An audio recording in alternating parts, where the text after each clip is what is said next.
Sun Wukong, the delayed god, the god that has been delayed for quite a while now. Today is day 24 of January. Is maybe finally in the next few days coming back into the game. So now I want to read out the patch notes, and I'm going to try to explain some things and probably also give my feedback and, you know, talking about what I feel about some of these changes, what I would do differently and whatnot. So first of all, Sun Wukong, they already teased to us some of the abilities. He has the 72 transformations, but apparently, depending if you're on the ground or on the floor, you have different transformations. And yes, it is right there. Sun Wukong transforms into an animal and dashes forward. If used on the ground, he becomes a tiger, and from the air, an eagle. Refire the ability to break out of the movement a bit earlier and attack an opponent in range. That's actually pretty cool. I like that. Although it's called 72 transformations, but only 2 transformations, but I understand the point. His secondary ability, Sun Wukong extends his staff out to poke in front of him, so it's like a punch to the front, increasing its size to cover a large distance and wide area. Hitting an enemy with the end of the staff will deal additional damage or knockback. Cool. So this is similar to almost like your hold right click in a way. You know, a punch forward, but it has like this, it extends itself in like the thickness of the staff, and either also the length of the staff, because if you guys know Sun Wukong, you would know that, you know, like if you guys have ever seen Naruto, for example, the third Hokage summons a monkey that does that with the staff, which is exactly the same thing. It's the same character, basically. It's a god. So, third ability, Dashing Strikes, becomes a blur of destruction. Sun Wukong performs 3 quick rolling attacks. The first 2 attacks hit knockback enemies short distance with a final spinning attack that knocks all enemies away. So this is similar to the last ability of Susanna, but it actually just does it on one full go, doesn't stop. Then his ultimate basically creates a clone, but let's read what it says. Sun Wukong plucks a few strands of hair and creates a clone of himself that moves to attack the closest enemy, using only basic attacks. The ability can then be refired once to swap positions with the clone. Wow, that is actually interesting. This second part here, I did not know about it, and it's actually pretty interesting. So if you have the clone in the middle of the map and you've been pushed off, you can just switch places with him. Insane. Alright, so you're gonna have a new skin for Susanna. This is gonna be in the store, so that would mean very much likely on this section right here. Probably gonna be like 800, 1000. Like it's probably gonna be 1000. Then there's also gonna be this skin here, which is like a recolor, sort of like a lower quality for Sun Wukong. And I'm guessing that one is going to be like 800. We're also going to have new maps. They already announced this and showed us the maps, but they're shorter versions of other maps we already have. This one here, for example, is the map that has like this big sea monster that creates waves, but it's for a 2v2, 1v1 sort of section. So yeah, and then there's... this is the same map for both modes, 1v1 and 2v2, so there you go.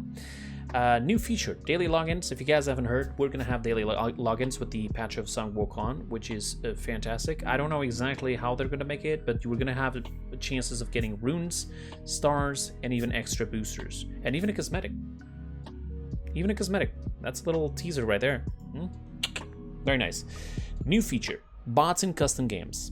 Players can now add bots to their custom games. Add any specific gods to test your skills against your biggest nemesis and the maps. So that's great, because if before you would have to, you want to test yourself against certain bots with different difficulties, there would always be the issue that it's just that one specific ring. But imagine that you want to play a map that you're not very good with. Now you can do that. Fantastic. Character select changes. These are actually one of the things that I'm the most excited about. And this specifically, players now do not see their opponent's gods before everyone is locked in. Thank you. Like, this is one of the features that I praise a lot on casual paladins, which is the fact that people are not literally going to wait for you to pick a character to counter you 100%. We're too early into DKO to tell, okay, there's definitely going to be this hard counter to the specific god. But yes, that still happens, and I never actually thought it was truly fair. In fact, I don't even think you should be able to see the names of the enemies until we're starting the game, because it encourages stream sniping. If not stream sniping, and if there's somebody with the name of a TTV, it encourages people to have like that time of like, hold up, I'm just gonna tap the character but not lock it in, so I go in Twitch and search for the guy who's streaming. And in fact, I would even say a feature to hide names would definitely be fantastic. Please, by all means. Players have a few seconds to select their god, less seconds to select their god, but more seconds to select the right loadout. Thank you. Players are now able to change skins also during the character selection screen, because that's also something I always thought, why is this not a thing? Maybe it's just like too early. Let's see, and they finally got it. Oddball changes, because if you didn't knew, Oddball was removed for 2 different reasons. First of all, a lot of people were upset how certain characters could just hold the Oddball forever because they were immune. Using ults, using movement abilities was absolutely disgusting, and there was a bug that some characters, mostly Susanna, where you would just have the Oddball, but it could not be removed from you or even seen in the middle of the match that you had it. Instead, it would just say it on the top on the UI, and you would just win automatically. I mean, sometimes it would reset, but most of the times not. In fact, I remember that I had developers actually watching my stream on the official DKO channel, and I literally showed them that happening, and they were like, oh yeah, that's a no-no. So they finally fixed that, and now, oof, I didn't see the second one just yet, but now when invulnerable, players with the Oddball will not gain points. It does scare me one thing, because I'm saying that it's got fixed by using this, but the bug itself might still happen. Hopefully not, because if people will get the Oddball forever, what's gonna happen is we're just gonna have a match of like hold it until the timer goes down, because if you cannot remove the Oddball, then that's what's gonna happen. But now people who are invulnerable will no longer be able to gain points from holding the Oddball. They will be able to, maintain it, but no longer gaining points. So it's more of the try to use your team to push people away. So while you hold the Oddball, while holding the Oddball, players can no longer use their movement abilities. I agree with this. In fact, I've played games where they have a similar game mode where you cannot do anything, like even use your weapons, nothing. You just can walk and run. That's it. You can even use the Oddball like to smack it against people or just throw it, which is something I hope to see one day, where they allow you to throw the Oddball. In fact, I mean, if we can't use movement abilities anymore, how about we switch that with the movement ability now, like the keypad for the movement ability now actually throws the ball in the direction you're facing, right? That would be pretty cool, I think. Quality of life changes. Double look sensitivity range on controller. Doubled look sensitivity range on controller. Okay, that's cool.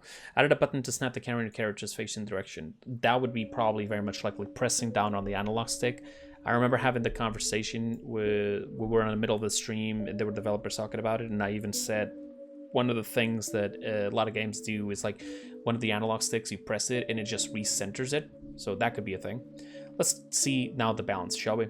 Amaterasu. Reducing the charge of Amaterasu's ultimates to balance out its higher efficiency and combo potential by 14%.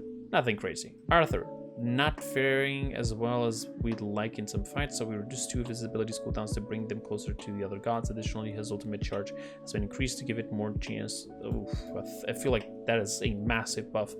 There's too much. Like, you should do like 1-2 small little buffs and that's it. Like, cooldowns would have been great for now.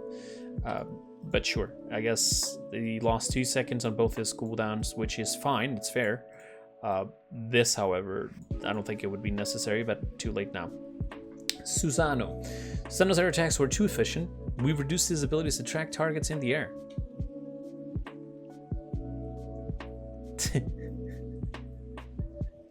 I got a Susanna main in chat that is not going to be very happy here. This will be the most noticeable against a player who dodges away from Susanna. Airlight. Vertical targeting range is reduced from 2.5 to 4 meters. Oof. Air heavy. Reduced from 6 to 8. That was a huge range, by the way. I didn't know that. Okay, Thanatos' unyielding talent was overly strong in duel because it's allowed players to maintain the damage buff when targeting and hitting the same target. Unyielding. Unyielding.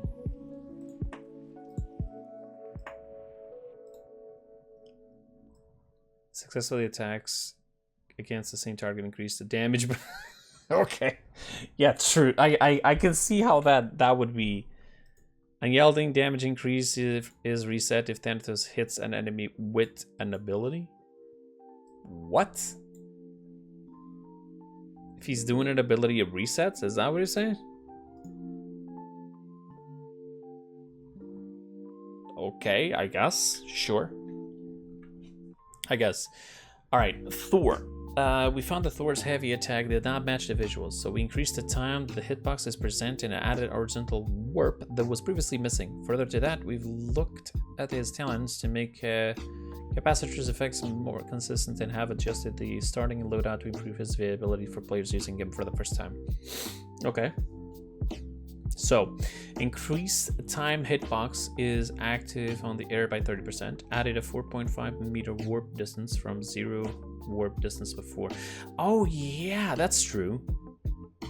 His right click wouldn't allow you to move on the air with it, and now he can. Okay, that's cool. That's good.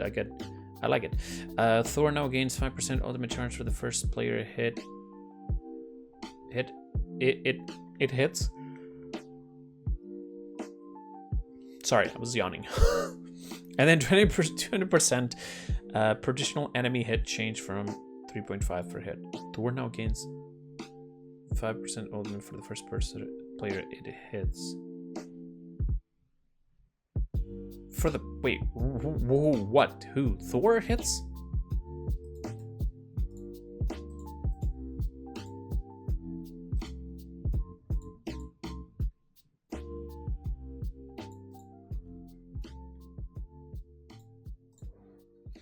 Each enemy hit by Mjolnir's attunement. Okay. Grants additional attunement. That would be... Okay, now I understand. It's his second ability. It's not saying anything here. It's not explaining here. So how am I supposed to understand the talent? Okay, got it now. It was 3.5, correct?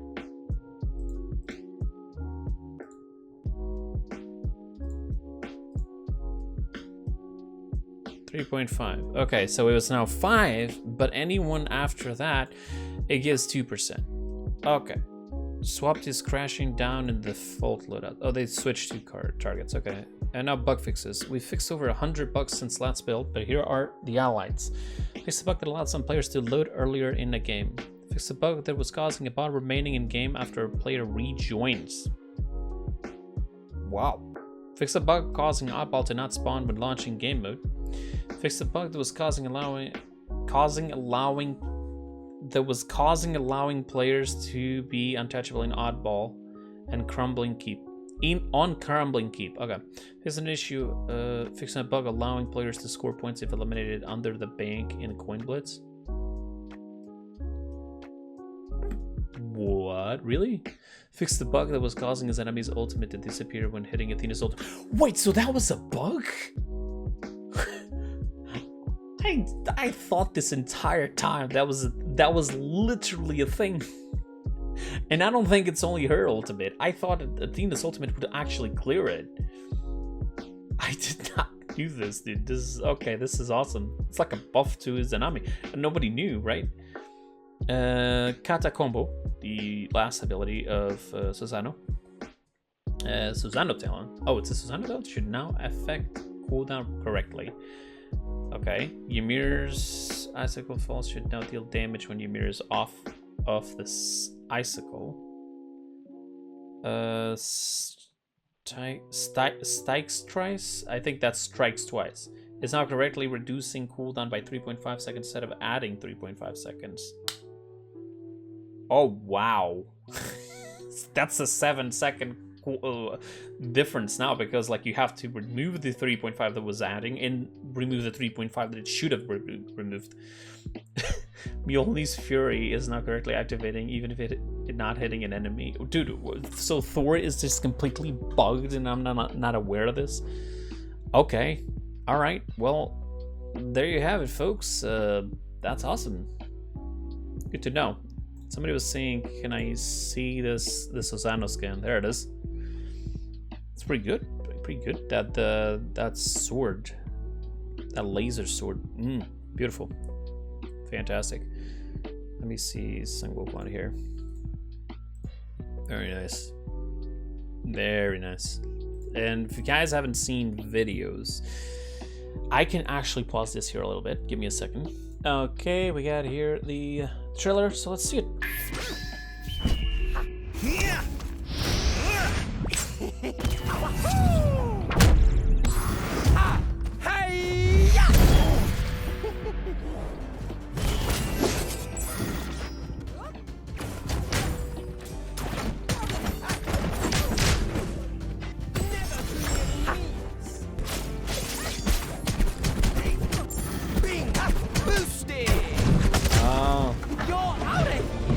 I didn't notice that. Yeah, it's right there. Like this here. That's the bot. And he presses and refires it here.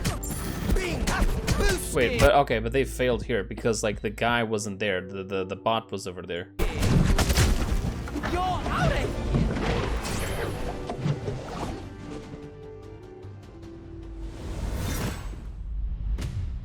Okay, very nice. But yeah, no, they failed there a little bit. But because that's how I never understood. I think they either failed it or they did it on purpose to like not straight away tell us about it. Because it seems like, you know, they failed it. If it was correct, maybe I would have had the idea that yes, he would be able to switch out with the clone. But clearly, yeah, the idea wasn't there. All right, but either way, that's pretty much it for the patch. What's it called? Patch notes. Sorry, patch notes of Sang Wukong's update. I do not know when this is gonna be live. This is the update. The patch notes are out now. It might come out during this week. Who knows? It all depends on when PlayStation, Xbox, and then we don't have Nintendo Switch yet, but if we ever gonna have it. But I believe that we are gonna have it. But if we do have Nintendo Switch, etc., there's always like certifications. You know, they have to test the patches, see if everything is working fine, so it doesn't melt the consoles for everybody. So yeah, and if everything is fine, then it should have it pretty soon. So make sure you follow me on Twitter. If they put anything about it, I'll make sure to do a little retweet or tweet or like or whatever, or just follow them on their specific you know, Twitter, which it would be DKO game. I think if you go into the website and you scroll all the way down, you are actually able to find their Twitter right there. There you go, DKO game. Same name actually on Twitch, which is the place where I'm actually streaming right now as we speak while recording this video. So thank you so much for watching. I'll see you guys next time. Till then, have a wonderful time. I'm out. Bye-bye.